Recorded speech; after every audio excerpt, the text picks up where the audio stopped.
Hello folks, this is Mike. Thanks for tuning in. In today's video we're going to unbox, set up and assemble, and actually do some trimming and edging with my new weed eater. This is a Ryobi Model CY252CS, and today we're going to put it through its paces. Now I found that it does everything pretty well, but there is one real potential problem for maybe 20% of you guys. So be sure to stay with me to the end, and we'll discuss that. But for now, let's go ahead and get started. We purchased this at Home Depot for $119. Now this is a curved shaft model. They also make a straight shaft version for a few dollars more, and many people prefer the straight shaft model. To unbox it, you can slit the tape at the top, and then one edge of the box is assembled with these tabs, and you can just pry them open and remove the contents from the box without damaging it. First out is the lower unit with a preloaded bump feed head attached. Next is this plastic bag full of accessories. And then the complete upper unit consisting of the 2-cycle motor, the upper shaft, and the attachment coupler. And that's basically all the pieces in the box.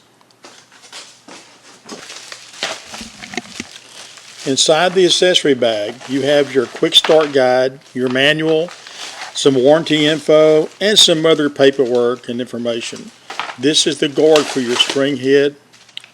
And this is some extra weed eater string. Your bump head already comes preloaded, so this is just kind of a bonus. You get a bottle of 2-cycle lubricant pre-measured to mix with 1 gallon of gasoline. Get your handle and a speed wrench for changing out your weed eater string.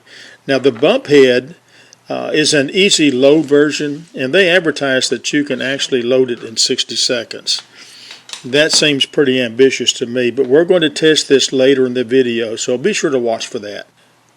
To install the bottom unit, remove the plastic protector and insert it while depressing the spring-loaded locking pin, and then rotate it until it engages one of the holes in the coupler, depending on which one you want to use, and then simply tighten the thumb screw, and that's all there is to it. There's a metal bracket directly above the string head. Now remove the bolt and the thumb nut from the guard, and then position it over the bracket, and reinstall your bolt and thread up your wing nut and tighten. Then for the handle, remove the bolt and nut, and then snap it into position over the shaft. Then you can move it up or down the shaft to get it to where you want it. Reinstall the bolt and tighten the wing nut. And that's really all there is to assembly. Okay, let's put some gas in it and get started. It requires a 50-to-1 oil gas mix. And you'll notice there was a small bottle of lubricating oil supplied with the trimmer. And that should be added to 1 gallon even of gas for a perfect mixture. Also remember that using E15 or E85 gas will void your warranty. So make sure your fuel contains 10% or less ethanol. I usually try to use premium. Remember that ethanol is not your engine's friend, and it will shorten 2-cycle engine life if you use a mixture with too much alcohol in it. To start it, depress the primer bulb 10 times. Then set your choke on full and crank it. Now when it tries to start, and remember it won't start in the choke mode, but it will try. When that happens, move it to the half choke setting, and now in a crank or two it should start. It'll stumble a bit, but after 10 seconds or so you can move it to run, and then you'll be ready to go. First I'm using it in the standard trimming mode, and as you can see it makes short work out of standing grass. But unlike automatic feeding versions, when your line gets short, you have to bump the unit on the ground a couple of times to extend the string. But throughout the day, the bump and feed feature worked flawlessly.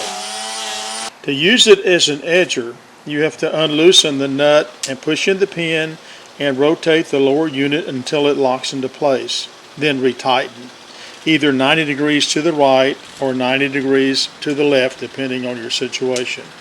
But unlike past Ryobis I've had, this one does not have a stop at 180 degrees for a true edging position.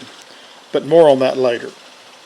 So I went ahead and locked it into the 90-degree position, and as you can see, it does a really good job edging.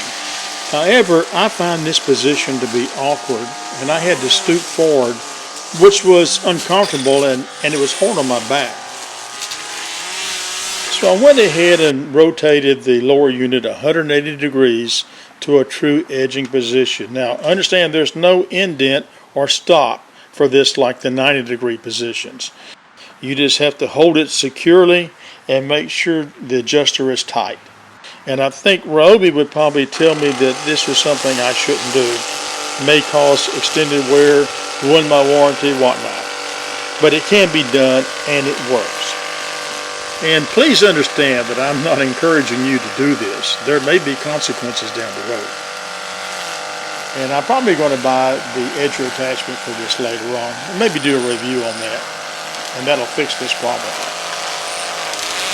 As we've already mentioned, this machine uses Ryobi's expanded system that allows you to remove the lower unit quickly and replace it with special purpose attachments like edgers or cultivators or whatever. Now they've been making these since 1997, and I've had two previous Ryobi weed eaters, and I saved the lower units from both, and they both fit this new weed eater. Of course, this isn't a unique feature. Troy-Bilt, Toro, Craftsman, and others use similar technology, and many of the competitors' lower units will fit this weed eater. But if you're counting on using your own one, be sure to check with Ryobi and make sure it'll fit your unit. Past weed eaters that I have had would run out of line, and then you would have to disassemble the feed head, remove the little bit of line that was left remaining in the head, and then rewind by hand. Not so here. When this one runs out, whatever remainder gets ejected into your yard, and there is no residual line left in the head. Now remember, Ryobi claimed a 60-second line replacement, and if you'll remember, I told you I thought that sounded a bit ambitious. I didn't actually time it, but it was very fast. So first, turn the orange bump head until the arrows on it line up with the arrows on the feed housing. Now measure out 18 or 20 foot of string and cut it. Now this is about the amount supplied to you in that extra spool of line we got with the weed eater. Now feed your replacement line through one hole in the housing and it should come out the other. However, if it doesn't, it may be because it's bent, crimped, or crooked on the end, and you'll need to straighten that out and take another pass at it. Now put the two ends of your string together. Now pull both lines in unison as shown until you have worked your way all the way back to the string head. Now you can use the speed wrench and turn clockwise until all but about 8 or 10 inches of string is left on each side of the housing. Now you'll probably end up with one string longer than the other, which is no big deal. Just make sure you don't wind one strand all the way into the housing. If you do, you'll have to disassemble it, which is a pain, and restring it. And when I say it's a pain, it's because it's so doggone difficult to get it apart. And I have pretty strong hands and wrists. Remember, it's counterclockwise to open and clockwise to reassemble. And they have a set of arrows and lock icons to guide you.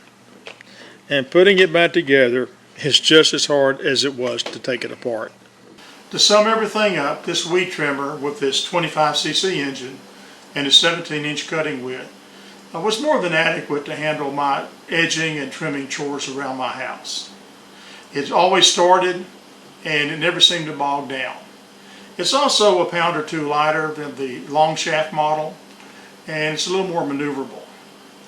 But now, having said that, remember that this is a consumer model. If you're a lawn mowing professional, you do a lot of work, and you probably, in my opinion, should move up to a commercial weed eater. Not that it would do everything better, but it would certainly last a lot longer.